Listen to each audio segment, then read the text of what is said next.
Morning students, मैं doctor तृप्ति विजयवर्गीय अपने YouTube channel पर आप लोगों का वेलकम करती हूँ। पूरी उम्मीद है आप लोग स्वस्थ हैं और मस्त हैं। आज की क्लास में मैं आपको बताने वाली हूँ कि एक एग्जाम फॉर्म या एक एप्लीकेशन फॉर्म अगर आपको ऑनलाइन भरनी हो तो किन सारी बातों का ध्यान रखना चाहिए, यानी most important tips to fill online forms. तो वो सारी बातें कहने को तो आसान लगती हैं, लेकिन जब हम फॉर्म भरने बैठते हैं और हमारी तैयारी अगर पूरी नहीं होती है तो बहुत ही फ्रस्ट्रेशन होता है, इरिटेशन होता है कि हमारा काम पूरा हो नहीं पाया। किसी भी ऑनलाइन फॉर्म फिलिंग के लिए पहले एक तैयारी करना जरूरी है। आज की क्लास में मैं आपको सारी बातें डिटेल में समझाऊंगी कि फॉर्म भरने से पहले और फॉर्म भरने के दौरान किन बातों का ध्यान हमें रखना है और किन तैयारियों को हमें करना है। राइट? तो आर यू रेडी? स्टार्ट करें आज की क्लास को। देखो, आज की क्लास का टॉपिक ही मैंने रख दिया है important tips for filling online forms. यहाँ फॉर्म्स कोई भी हो सकता है। आपका एंट्रेंस के लिए फॉर्म हो सकता है, आपका एप्लीकेशन फॉर्म हो सकता है, आपका एग्जामिनेशन फॉर्म हो सकता है। What ever the type of the form is, पर आपको क्या ध्यान रखना है? कुछ प्रिकॉशंस का ध्यान रखना है, कुछ टिप्स हैं जो तैयारी में आपको काम देंगे। अब जरा बात करते हैं। सबसे पहले, जब भी आप कोई फॉर्म भरने बैठते हो, किस ऑर्गेनाइजेशन का है, क्या वेबसाइट है, उस वेबसाइट पे कहाँ लिंक दिया हुआ है, इन सारी बातों को हमें देखना होता है। तो जब आप, अगर मैं किसी कॉलेज के एग्जाम फॉर्म की बात करूं तो मैं ये कह सकती हूँ, जस्ट टेक एन एग्जाम्पल, जैसा कि मैं सुबोध कॉलेज की बात करती हूँ। सुबोध पीजी ऑटोनॉमस कॉलेज जो है, SSN Subodh PG autonomous college, अभी इस समय एग्जाम फॉर्म भरने का टाइम चल रहा है। बहुत सारे स्टूडेंट बहुत ही परेशान हो रहे हैं कि हमें कैसे भरना है, हमें आता नहीं है। क्यों? क्योंकि वो पहली बार फॉर्म भर रहे हैं, वो न्यू स्टूडेंट्स है। और अगर आप पुराने भी हैं तो भी उनको कई बार परेशानियों का सामना करना पड़ता है क्योंकि तैयारी पूरी होती नहीं है। तो मैं केवल एक एग्जाम्पल के तौर पे बता रही हूं कि अगर आप एक कॉलेज में एग्जाम फॉर्म भर रहे हैं तो आपको सबसे पहले उसकी वेबसाइट पे जाना चाहिए और ये देखना चाहिए कि कौन से पोर्टल पे लॉगिन किस तरीके से करना होगा।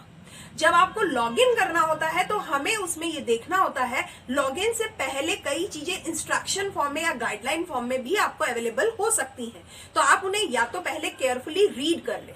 फॉर्म भरने से पहले कुछ इंस्ट्रक्शंस को पढ़ लेना ज्यादा अच्छा होता है। जब अगर आप ये काम कर लेते हो तो आपकी तैयारी लगभग आधी हो जाती है।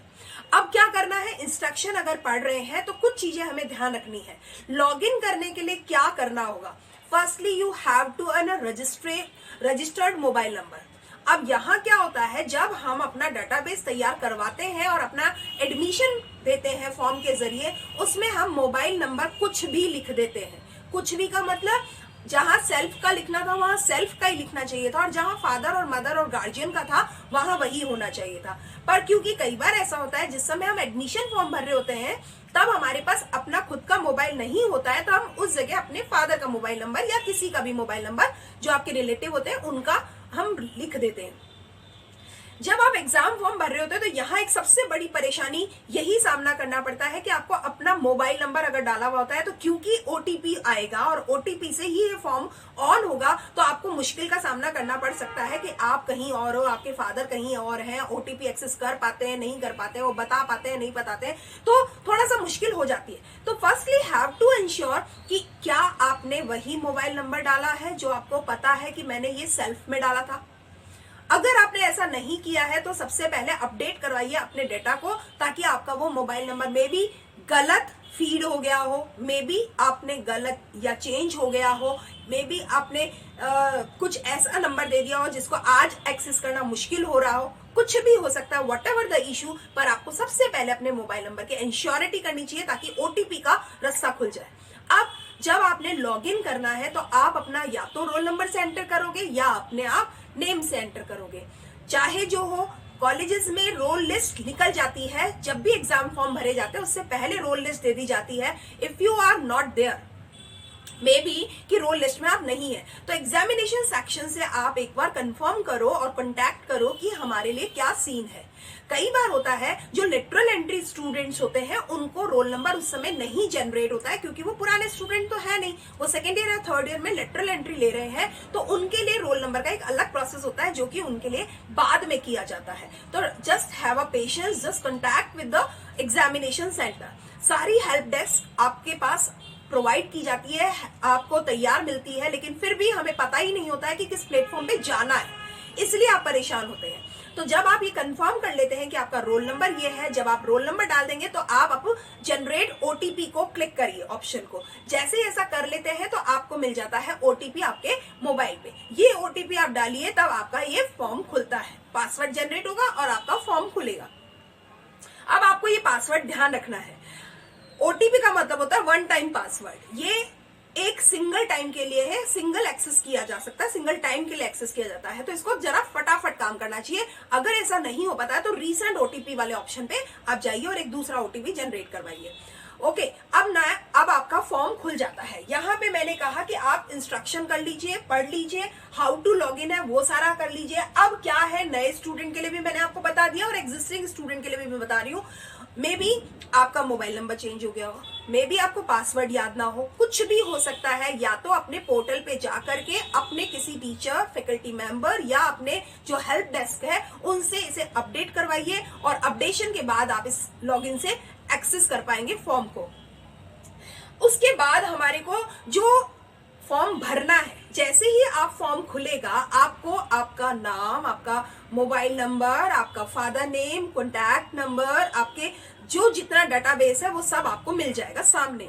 उसके अलावा जिस भी चीज का आप एग्जाम फॉर्म भर रहे हैं उसके subjects, core paper, subsidiary papers, compulsory papers, इनको सब चीज आपको मिल रही है। इन सबको पहले ध्यान से पढ़ लीजिए। ध्यान से पढ़ लेने का मतलब है ये आपको पता होना चाहिए कि मेरे कोर पेपर कौन से हैं, सब्सिडरी पेपर कौन से हैं और मेरे कंपलसरी पेपर्स कौन से हैं। उससे पहले जो आपके नाम, फादर नेम और जो सारी चीजें थी उनकी स्पेलिंग चेक कर लीजिए। यहाँ पे अगर आपने कोई गलती कर दी तो वो आपका रिजल्ट जब बनेगा वहां वो रिसेंबल होगी। तो यहाँ पे आपको ध्यान से काम करना है, जल्दबाजी और हड़बड़ी करने की कोई जरूरत नहीं है। Have patience and carefully fill the form. जब आप ऐसा करेंगे तो अपने पेपर्स चेक कर लीजिए, पेपर का कोड देख लीजिए, उस सारी चीज से आगे बढ़िए। अब यहाँ पे आपसे कुछ डॉक्यूमेंट अपलोड करने की बात करता है। अब अपलोडिंग जब आपको करनी है तो वो क्या कहता है, वो ये कहता है कि आप अपने फोटो को, अपने सिग्नेचर को और जो और दूसरे डॉक्यूमेंट्स है, may be caste certificate, may be sports certificate, may be कुछ और, कोई भी गैप सर्टिफिकेट वगैरह कुछ भी हो सकता है। अगर इन्हें आप अपलोड करेंगे तो उससे पहले उसके रेजोल्यूशन को देख लीजिए, कितने रेजोल्यूशन का वो मांग रहा है। जनरली 250x200 का रेजोल्यूशन होता है, जिसको हम 50 KB का कह सकते हैं। आपकी फोटो जो है सबसे रिड्यूस साइज में कीजिए। कई बार स्टूडेंट इस चीज को, प्रॉब्लम को फेस करते हैं कि उन्होंने एक फोटो खींची और उसको जब अपलोड करने लगे तो उसका साइज क्योंकि बड़ा था तो वो अपलोड नहीं हुई, एरर शो कर रहा है। जब वो एरर शो कर रहा है तो आप क्या करते हैं, उसी को एडिट करने लग जाते हैं और उसी को फिर वापस से अपलोड कर रहे हैं। Please don't do this. आप नई फिर से फोटो लीजिए, नई फाइल जनरेट कीजिए, जिसको रिड्यूस कीजिए साइज को और उसके बाद अपलोड कीजिएगा। आप अगर एक ही फाइल को बार बार एडिट करेंगे तो वो सिस्टम नहीं लेगा, वो पहले ही वाले साइज को ले रहा होता है और आपको लगता है कि ये सब काम नहीं हो रहा है। तो इस चीज का थोड़ा सा ध्यान रख लीजिए। पहले इंस्ट्रक्शन पढ़ लो कितने केबी में होगा, मैक्सिमम रिडक्शन वाले रेजोल्यूशन पे जाओगे तो ज्यादा बेटर रहेगा। सिग्नेचर की बात आती है तो आपको 10 KB से 50 KB तक की साइज में करना होता है अपलोड। आप जनरली 10 से 20 KB में भी जा सकते हैं। इसके अलावा जो डॉक्यूमेंट्स है उनकी स्कैन्ड कॉपी फ्रेश बिल्कुल क्लियर होनी चाहिए। अगर ब्लर है तो वो चीजें रिजेक्शन में जा सकती है। अपने नाम की स्पेलिंग वगैरह सब चीज चेक कर लीजिए, जो डॉक्यूमेंट में दी है वही आपके फॉर्म में होनी चाहिए। तो यहाँ अभी ऑप्शन है, आप एडिट कर सकते हैं। फॉर्म भरते समय एक स्टार मार्क दिखता है आपको कई बार बॉक्सेस में। इसका ये मतलब है दिस जो एंट्री है, this entry is mandatory to fill. इसको भरना बहुत जरूरी है, otherwise it will not proceed. तो इन चीजों का थोड़ा सा ध्यान रखिए। जब आप डॉक्यूमेंट भी अपलोड कर देते हैं, जब आप अपना सिग्नेचर और फोटो भी अपलोड कर देते हैं, तो वो आपसे कहता है एक बार आप चेक कर लीजिए अपनी एंट्रीज को और फिर प्रोसीड कीजिए। प्रोसीड करने का मतलब है now you are ready to pay. अब पेमेंट करने का मामला जब आता है तो थोड़ा सा कॉन्शियस और पेशेंस दोनों चीजों का होना जरूरी है। जब भी आप पेमेंट के ऑप्शन पे आते हैं, आपके पास बहुत सारे ऑप्शन होते हैं कि आप पेमेंट कैसे करेंगे। आपको पता होना चाहिए फीस कितनी है, पहली चीज। दूसरी चीज, आप क्रेडिट कार्ड से करेंगे या डेबिट कार्ड से करेंगे, नेट बैंकिंग यूज करेंगे या ई वॉलेट यूज करेंगे, जो भी करेंगे आपको पता होना चाहिए और आपकी वो तैयारी पूरी होनी चाहिए। अगर आप क्रेडिट कार्ड से या एटीएम कार्ड से करने वाले हैं तो वो आप अगर फिजिकली एक्सेस कर रहे होंगे तो बहुत ही बढ़िया होगा, ताकि आपको डेटा फीड करने में आसानी रहेगी। Otherwise you can receive the image of the both side. आप दूसरों से जिनका भी एटीएम कार्ड यूज कर रहे हैं उनसे आप मंगा सकते हैं और उस ओटीपी से कोई यूज करके और पेमेंट का ऑप्शन ले सकते हैं। पर मैं कहूंगी इतना सब कुछ कभी नहीं करना चाहिए। सीधा अपने पास वो काम तैयार होना चाहिए, या तो आपकी नेट बैंकिंग या रुपे या पेटीएम जो भी कुछ है वो सब तैयारी आपके पास अपनी खुद की होनी चाहिए। एक और चीज ध्यान रखो, जब भी आप पेमेंट का ऑप्शन ले लेते हो, अब वापस बैक का क्लिक कभी मत करो। एक तो ये बात ध्यान रखो कि बैक क्लिक नहीं करना, और एक, अगर आपने पेमेंट कर दिया है और वो प्रोसीड नहीं हुआ है तो उसी समय दोबारा पेमेंट कभी मत करो। जस्ट हैव अ टाइम, आप थोड़ा सा समय दो। मे बी कि कोई एरर आ रही हो, मे बी कोई वेटिंग टाइम चल रहा हो, कुछ भी हो सकता है, सर्वर डाउन हो सकता है। अभी तुरंत निर्णय मत लो कि दोबारा पेमेंट कर दिया। हो सकता है आपका वो पेमेंट भी कट जाए और दोबारा भी पेमेंट हो जाए। तो कुछ चीजों में थोड़ा सा पेशेंस रखना चाहिए। अब यहाँ पे आपको मैं बता दूं, जब आप पेमेंट कर रहे हैं उस समय associate with our own mobile. अपने मोबाइल को यूज करोगे ज्यादा बेटर होगा। अगर आप किसी और के मोबाइल से अपना फॉर्म भर रहे होते हैं, वहां पे कई चीजों में मुश्किलें आ जाती है, गैप आ जाता है। तो अपने ही सिस्टम को यूज करते हुए अपना काम करो। If you are using the public place, मतलब पब्लिक प्लेस पे या किसी साइबर कैफे में जाकर के आप फॉर्म फिलिंग कर रहे हो, तो आपको थोड़ा सा ध्यान रखना चाहिए। बेटर है कि आप साइबर वाले को ही कह दो कि वो पेमेंट कर देगा, अगर वो आपका फॉर्म फिलिंग में हेल्प कर रहा है तो, और उसको आप कैश दे दो, वो ज्यादा बेटर है। क्यों? क्योंकि वो अपना कार्ड या अपना वैलेट जो है वो यूज कर सकता है, एक्सेस कर सकता है ज्यादा इजी वे में। तो मैंने दोनों बातें बता दी, ना तो आपको बैक ऑप्शन लेना है, ना ही आपको तुरंत दोबारा पेमेंट करना है। उसके अलावा इन केस कभी ऐसा भी हो जाता है कि पेमेंट तो कट गया, हमारे अकाउंट में से तो पैसा कम हो गया, लेकिन ये शो नहीं कर रहा है कि ये जो ट्रांजैक्शन है वो सक्सेसफुल हुआ है। तो क्या करें? देखो, हेल्प डेस्क हमेशा होती है, एक सपोर्टिव डेस्क हमेशा होती है। आप थोड़ा सा एक तो 24 आवर्स का वेट करा करें। उसके बाद भी अगर आपका पेमेंट का प्रॉब्लम सॉल्व नहीं हो रहा है तो हेल्प डेस्क पे अपनी कुछ सारी बातों का डिटेल डालिए कि आपने किस ऑर्गेनाइजेशन के लिए, किस टाइप ऑफ के लिए फॉर्म भरा था, एग्जाम फॉर्म है, एडमिशन फॉर्म है, व्हाटएवर इट इज। आपने फीस की डिटेल डालिए, आप अपना रोल नंबर डालिए, अपने नेम को, अपने फादर नेम को, अपने कॉन्टैक्ट नंबर को, वो सारी चीजों को डाल करके, और फिर अपनी प्रॉब्लम क्या हुई है वो सारी चीज का डिटेल करके, चाहे तो ऑनलाइन और चाहे तो ऑफलाइन इसको सबमिट कराइए। उसके बाद आप एक उम्मीद रखिए कि आपका प्रॉब्लम सॉल्व होगा। इतना ज्यादा हड़बड़ी दिखाने की जरूरत नहीं है। अब जब आपका, अगर मान लेते हैं पेमेंट हो गया है, सब कुछ हो गया है, तो अब वो फाइनल सबमिशन जाता है। आप अगर फाइनल सबमिशन कर देते हैं, इसका मतलब है आप कोई एडिट नहीं किया जाएगा, और आप पूरी केयरफुली इसका ध्यान रखते हुए आपने इसको फिलिंग करा है। जैसे ही आप फाइनल सबमिशन पे क्लिक करते हैं, ये फॉर्म आपका भर जाता है। अब आप एक कॉपी ले लीजिए, ताकि उसकी फ्यूचर रेफरेंस के लिए आपको एक सपोर्टिव डॉक्यूमेंट हो जाएगा कि आपने इस दिन इस जगह से इतने टाइम पर ये फॉर्म भरा था। उसकी एक कॉपी अपने रेफरेंस के लिए ले लेंगे तो it will be very better. ठीक बात है। और जब पेमेंट करते हैं उसका भी एक स्क्रीनशॉट ले लेंगे तो वो भी बहुत अच्छा रहता है। उसके बाद एक जो बहुत इंपॉर्टेंट चीज है, that is do not remember to log out. होता क्या है, हम लॉग इन तो कर जाते हैं पर हम लॉग आउट करना भूल जाते हैं। If you are using the public cyber place तो आपको लॉग आउट करना बहुत ही जरूरी है।